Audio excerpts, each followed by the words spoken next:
The European Union says it is delaying retaliatory tariffs on goods from the U.S. that was set to come into effect today and they're delaying that until early August.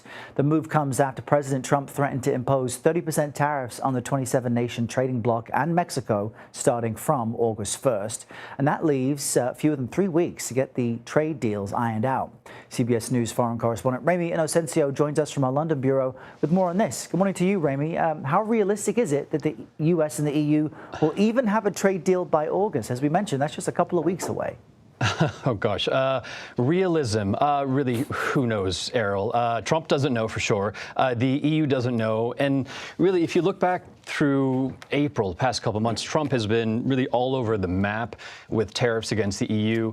In April, it was 20%. That jumped to 50% when talks stalled. Now we know it's at 30%. But ultimately, the EU wants them as low as possible, right? And in the hopes of keeping any kind of pain to a minimum, the bloc has paused retaliation on about $25 billion of U.S. exports to the EU.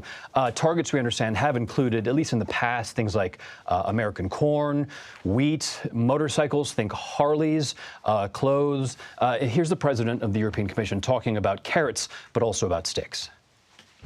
We have always been very clear that we prefer a negotiated solution.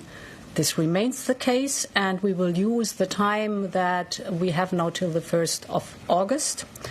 And on the second track, since the very beginning, we have worked and now are ready to respond with countermeasures. We've prepared for this, and we can respond with countermeasures if necessary.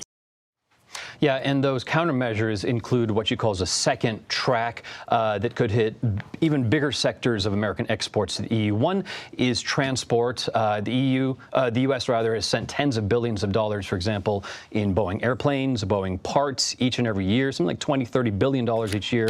Another is heavy machinery, cranes, bulldozers. But Trump has also said, listen, guys, EU, if you do raise tariffs, we're going to do it even higher than 30% if there's retaliation. Europe's biggest exports to the U.S., things like French wine, for example, German cars, big pharma like Ozempic, for example. We have now got about 2 weeks, Errol, to see if these carrots fail and if those sticks do need to come out. But worth noting that the Trump administration boasted about making 90 trade deals in 90 days. So far, they only have 2. Better for consumers on both sides of the Atlantic if they sort something out. Ramy, thank you very much. You bet.